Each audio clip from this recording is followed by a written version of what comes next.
choosing 8 young ladies to be a part of Miggy Acker, Deborah Jo McMillan. If you can use some exotic food, let's fly away.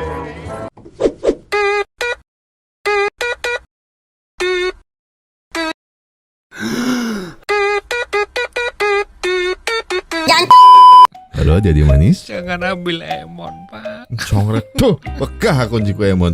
Oke, halo Dadi Manis. Halo. Selamat datang di Sound Smoker bersama saya Dayat dan seperti biasa Saya siapa? Ayo coba tebak. yaudah di video kali ini kita akan membahas film yang berjudul Catch Me If You Can. Aku jawab loh. Alah, gak tuh yang mau tahu kok. Sebuah petualangan epik dari pemuda jenius yang berhasil mendapatkan banyak serabi lempit pramugari. Bukan hanya pramugari sebenarnya. Ada dokter, ada guru, ada markutil. Dokternya laki-laki. Kayaknya salah film. Oke. Dan itu semua didapatkan olehnya hanya dengan modal bacot. Wow. Berbagalah kalian para fuckboy. Iya. Tapi nggak berhenti di situ. Bocah ini juga berhasil ngerampok 26 juta dolar tanpa pernah terdeteksi sama sekali. Oh, Dan umurnya masih 16 tahun waktu itu. 16 tahun. Kayak Emon bilang, dia pernah jadi dokter, terus jadi guru, terus jadi markutil. Itu ya. Guru bahasa, ada pengacara. Ya, pengacara, pilot, bahkan dapat anaknya pengacara. Ya, serabi lempitnya. Serabi lempitnya penuh hukum. Oke, tuh saya takut. Oke, baiklah, tarik man. Kemato. Nah, Serabi lempitnya penuh hukum. jadi film ini beralur maju mundur dan dimulai ketika Frank Abagnale Jr. yang diperankan oleh Leonardo DiCaprio mengenang masa-masa ia berada di penjara super ketat di Prancis. Ia dijemput oleh agen FBI bernama Carl Henretti yang diperankan oleh Tom Hanks untuk dipulangkan ke Amerika Serikat. Dalam proses penjemputan itu, Frank pun masih sempat kabur. Namun akhirnya tertangkap lagi karena kondisi tubuhnya yang lemah. Dan kini kita akan dibawa mundur ke tahun 1963 di New York. Masa-masa bahagia Frank Jr. bersama kedua orang tuanya. Ayahnya Frank Abagnale Sr. nampaknya memiliki semua yang diinginkan seorang anak laki-laki. Harta, tahta, bahkan wanita cantik. Yudi. Paula Mon, jangan sebut Yudi lagi ya. Yang tak lain dan tak bukan adalah istrinya atau ibunya dari Frank Jr. Saat itu Frank Sr. terlihat memberi speech usai memperoleh penghargaan. Ia juga menambahkan sebuah quote. 2 tikus kecil jatuh ke dalam ember berisi krim. Cakep. Bukan pantun, itu pidato.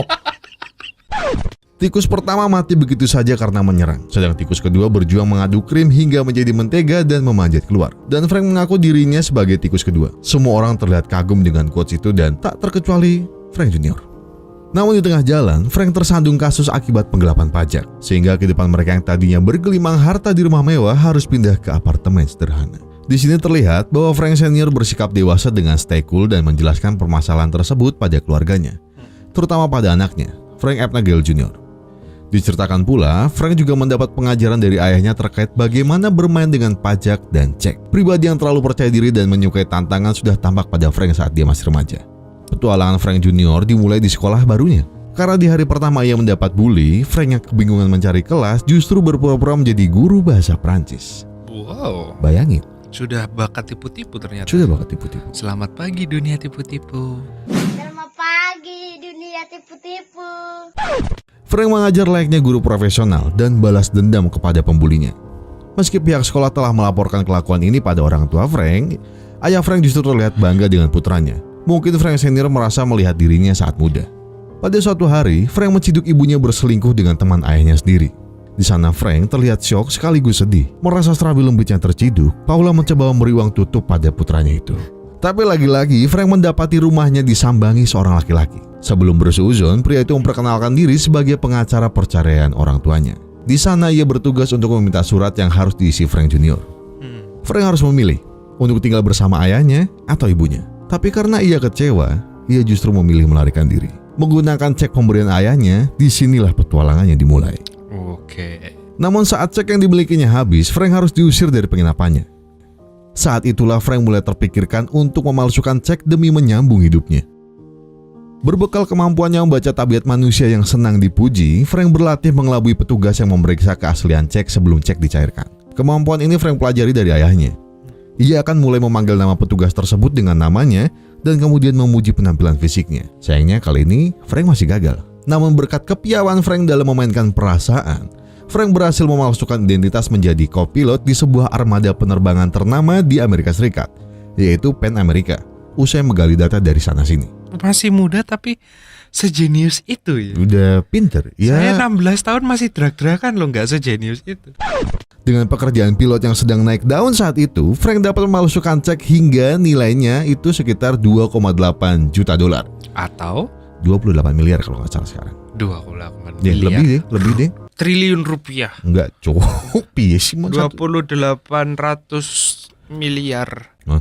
Ya kan saya nggak pinter Pak, maaf. Iya, habis diminum ya. Iya. Udah usah dipaksa. Pengen mimi cucu. Selama aksi kabur ini, Frank tidak pernah lupa mengirim surat pada ayahnya. Hingga suatu hari, keduanya bertemu dan Frank memperkenalkan dirinya sebagai pilot. Bahkan Frank senior pun tidak tahu bahwa anaknya itu hanya pilot gadungan. Rupanya, tingkah Frank ini mulai tercium FBI. Carl Henretti yang merupakan agen spesialis penipuan bank pun diutus mencari keberadaan Frank. Akhirnya, Carl dan Frank bertemu pertama kali di sebuah hotel. Namun saat itu, Frank dengan santainya keluar dan memperlihatkan serabi lempitnya. Ternyata Frank perempuan. Bukan, kalau perempuan namanya Fring. Oh iya, benar juga. Akhirnya, Carl dan Frank bertemu pertama kali di sebuah hotel. Namun saat itu Frank dengan santainya keluar dari kamar mandi dan mengatakan bahwa Carl telat beberapa menit. Ia mengenalkan dirinya sebagai Barry Allen dari Secret Service yang juga memburu Frank. Ia menunjuk keluar jendela ke arah seorang lansia yang sedang dituntun oleh penghuni hotel lainnya. Dan dia mengatakan itu adalah Frank yang sudah tertangkap oleh rekan kerjanya. Carl saat itu percaya dan membiarkan Frank asli kabur membawa mesin meter encoder bekas yang membuat pemalsuan ceknya semakin halus. Carl baru sadar tertipu saat melihat dompet identitas Frank yang tertinggal. Dan sejak saat itu, Carl menandai mulainya gencatan senjata kepada Frank. Carl sendiri adalah seorang duda. Ia memiliki anak perempuan yang usianya tidak jauh beda dengan Frank. Berarti Frank masih sangat muda sekali waktu dikejar FBI. Pak, masih 16 tahun. Tapi ternyata setelah peristiwa itu, Frank menelpon Carl untuk meminta maaf. Namun Carl justru tertawa menyadari bahwa Frank bukan menelponnya untuk meminta maaf. Ia menyadari tak ada orang yang bisa dihubunginya selain Carl di malam Natal. Karena kesal pikirannya terbaca, Frank menutup teleponnya. Suatu hari, Carl mengetahui dari pelayan restoran bahwa nama Barry Allen adalah nama dalam tokoh komik Flash. Carl pun menyadari bahwa musuhnya selama ini bukanlah pria dewasa, melainkan masih bocah. Kenyataan ini membuat Carl semakin kesal. Carl semakin getol mencari Frank, bahkan menemui ibu dan ayahnya. Namun tetap saja ia belum berhasil menemukan keberadaan Frank saat itu. Dia 16 tahun udah kemana-mana ya? Jelas, Cok. Saya Sudah dulu- mencicipi serabi lempit beda negara. Setelah penyamarannya mulai tercium, Frank kembali mengubah profesinya menjadi dokter bernama Frank Connors. Disinilah Frank bertemu dengan Brenda Strong. Brenda adalah wanita dari keluarga penganut Lutherian taat yang dibuang keluarganya karena pernah melakukan aborsi. Merasa tertarik dengan gadis polos itu, Frank memberanikan diri bertemu keluarga Brenda. Saat bertemu dalam acara makan malam bersama ayah dan ibu Brenda, Frank mengakui bahwa ia adalah seorang Lutherian dan juga lulusan Harvard di bidang hukum, meskipun hanya setahun karena memutuskan untuk menjadi dokter. Waduh, cangkemnya halus banget, cuy. Hal ini membuat kedua orang tua Brenda jatuh hati. Bahkan ayah Brenda sampai mendorong Frank supaya mau bergabung di Louisiana State Bar, tempat ayah Brenda bekerja. Karena akan menikah, Frank kembali menemui ayahnya dan meminta maaf pada Carl, sekaligus memintanya berhenti mengejarnya karena ia akan segera tobat. Tapi Carl menolaknya. Saat itu juga, Carl, justru berhasil mengetahui tempat pertunangan Frank dengan Brenda dan segera menuju ke sana untuk menangkapnya. Namun Frank kembali berhasil kabur setelah membuat perjanjian dengan Brenda untuk bertemu 2 hari lagi di Bandara Internasional Miami. Disinilah ia mengaku identitas aslinya. Dan lagi-lagi Frank berhasil lolos dari Carl. Tapi saat hari itu tiba, Frank sadar bahwa Brenda berada di pengawasan FBI, sehingga Frank batal menampakkan dirinya. Frank kembali melarikan diri bermodalkan identitas pilot setelah sebelumnya mengadakan seleksi pramugari. Ia memilih 8 orang tercantik untuk menjadi pramugari Pan American. Punya duit, punya tampang cakep. Yakin serabi lempit nempel di mana-mana, sumpah. Cuma modal mulut lo bisa kaya. Modal mulut, sepik-sepik berhadiah. Malam ini mau pulang sama siapa ya? Penjagaan bandara pun diperketat Carl, sampai ia mendapat telepon dari seseorang yang mengaku melihat Frank dengan topi pilot di parkiran. Tapi ternyata itu merupakan jebakan. Dan orang itu adalah supir yang disuruh menjemput seseorang bernama Henretti, yaitu Carl sendiri. Singkat cerita, Carl berhasil mendapati bahwa tinta yang digunakan cek palsu tersebut hanya ada di beberapa negara. Salah satunya adalah Perancis. Carl tahu bahwa Frank lahir dan memiliki darah Prancis, dan ia pun segera terbang ke sana. Lalu di sebuah pabrik percetakan itulah Frank kembali face to face dengan Carl. Meskipun keduanya terlihat seperti kucing dan anjing, namun mereka bertemu layaknya sahabat lama. Carl memperingatkan untuk tidak kabur lagi karena pabrik sudah dikepung polisi-polisi Prancis yang siap menembak mati dirinya. Di sini, Frank justru meluapkan emosinya terhadap Carl karena tahu bahwa Carl pembohong. Ia mengetahui Carl berbohong karena mengatakan tak punya keluarga, padahal ia mengenakan cincin kawin. Tapi kemudian Carl mengaku bahwa ia seorang duda beranak satu. Berkat kalimat Carl yang meyakinkan sekaligus kepercayaan yang mereka bangun selama ini, Frank mau menyerahkan diri. Carl juga berujar bahwa ia akan diekstradisi kembali ke Amerika. Saat di pesawat, dalam perjalanan ekstradisi ke Amerika Serikat, Frank mendapatkan fakta bahwa ayahnya telah meninggal. Ia mengamuk dan merasa Carl telah menipunya karena mengatakan ia dapat berbincang lagi dengan ayahnya. Dan lagi-lagi, Frank dengan segala kemampuannya berhasil melarikan diri melalui celah di toilet pesawat dan segera turun melalui tangga roda pesawat begitu pesawat landing. Dan ia pun langsung berlari menuju rumah ibunya.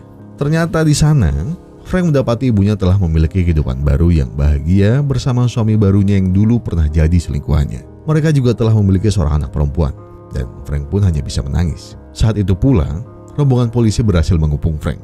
Tapi bukannya kabur, Frank justru mengangkat tangannya dan berjalan gontai ke arah Carl yang muncul dari dalam mobil. Dan Frank cuma bilang, Carl, hit me in the car, please. Hit me in the car.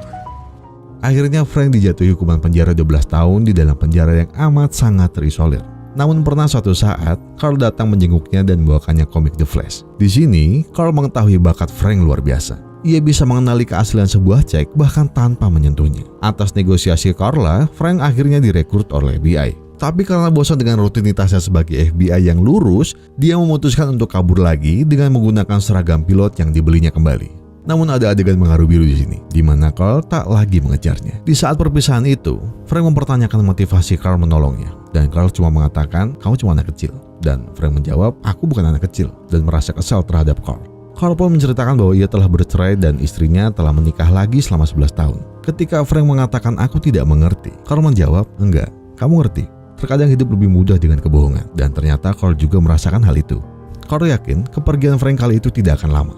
Frank yang terkejut dengan pernyataan itu justru berbalik mempertanyakan apa yang membuat Carl begitu yakin ia akan kembali. Dan Carl menjawab, sambil menuju kamera, Carl bilang, tidak ada yang mengejarmu. Alias, gak ada lagi yang bakal ngejar Frank. Frank tersadar bahwa selama ini ia bukan lari dari kejaran FBI, tapi ia lari dari dirinya sendiri. Akhir film ditutup dengan Frank yang kembali hadir di kantor FBI tepat saat Carl sudah berputus asa menunggu kedatangan Frank hari itu. Dan mereka pun mendiskusikan hal-hal teknis tentang temuan tinta baru yang lebih anti pemalsuan cek. Dan pada akhir film kita akan tahu bahwa pada akhirnya Frank telah berkeluarga dan dikaruniai 3 orang anak. Dan atas kemampuannya menciptakan cek-cek anti pemalsuan, ia mendapatkan gaji senilai jutaan dolar. Dan terus bersahabat dengan Carl sampai mereka tua. Endingnya sangat epic Filmnya sekali. Memang bener-bener punchline-nya tuh dikasih epic banget gitu loh. Epic banget. Apa ya? Dimana dia Frank yang udah selihai itu menghindari FBI dan detektif paling hebat di sana ya. Spesialis serabi lempit ya. Dan enggak, bukan spesialis serabi lempit, tapi dan di ending dia dikasih cuma lihat, Frank, look, no one catching you. Nah iya, jadi cuma sadar kowe iki ora mergo mlayu mergo FBI. Kamu itu cuma lari dari kehidupan nyatamu. Sadar Jadi- kalian semua. Jadi karena Bajingan. apa ya? Mohon semua kok disebut sih. Jadi menurut kalian nih, pesan moral apa yang bisa kita dapat dari film ini? Tulis di komentar. Nggak beneran, tapi menurut kalian pesan moral apa sih yang bisa kita ambil dari film ini? Karena saya juga nggak bisa berkata-kata, filmnya bagus sekali. Tapi boleh nggak saya ngomong sedikit? Boleh, silakan. Dulu waktu teaser film ini keluar, ya kan? Yang saya bayangin waktu mau nonton film ini, sing tak bayangke yo. Iya. Ini film bakal diisi dengan adegan kejar-kejaran yang epic, terus tipu-tipu, apa namanya ya? Nyamar atau apapun itu semua ada. Dan itu keren-keren semua, keren-keren semua. Keren-keren banget. Cuma titik yang paling perih buat saya adalah ketika Carl bilang waktu dia nelpon Carl di malam Natal, terus si detektifnya itu bilang kamu pasti merasa kesepian kan di malam Natal.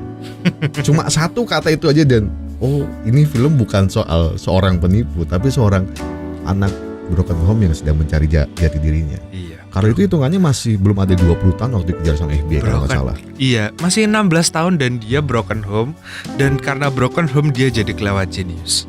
Iya, jadi ya. Tapi memang dia dalam push the limit sih ya. break the limit, not Break the push. limit. Oh iya, break the limit. Break the limit. Just break your limit. Break your limit. You have a limit, just break it. Yeah, I know. I'm good at English, Iya, bro. iya. You're good in English. Oke, jadi apa ya? Kayak yang tadi bilang, coba menurut kalian film ini pesan moralnya apa sih? Tulis kolom komentar. Oke? Kalau aku pengen tahu sepintar apa sih kalian mau membaca pesan moral gitu. Biasanya kan kalian Sok pikirannya tahu, Bet. otaknya serabi lempit, Oh. cocok tanam, terus apa? Parakan 01. Kan iya juga, Parakan 01 juga dicari orang banyak. Sama Iya. kan? Ada kan tembok legend di Cina. Ada tembok legend di Indonesia. Tembok Parakan 01 kan. Ada kakek legend di Jepang. Ada kakek legend di Indonesia. Ada. Ada. Sudah almarhum. Siapa sih? Seriusan tau no, Cuk? Apa nggak ada? Oh no. Oh ada ya? Ih, tak kira mbahmu Cuk. Mbahmu ya mbahku, Cuk. Ya juga. Tapi mbah kita legend. Enggak iya. Dia satu-satunya orang yang bisa nyalain korek sambil naik motor. Keren kan? Luar Bener-bener biasa. legend bahasa Iya. ya. Yaudah ya emonnya. Iya. Daripada kita mengumbar aib terus ketahuan orang. Oh iya. Ya, Oh iya. sudah ya. Kena bapak nih ngerti mesti ini. Dan kita akhiri film ini Dengan bismillah. dengan Assalamualaikum warahmatullahi wabarakatuh. Saya Dayat undur diri Dan Emon tetap undur-undur. dan sampai jumpa di video kita berikutnya. Peluk cium. Dadah. Ngopo kelemu digaru isi. Syaka. Ha. Ha. Sogo. Ah.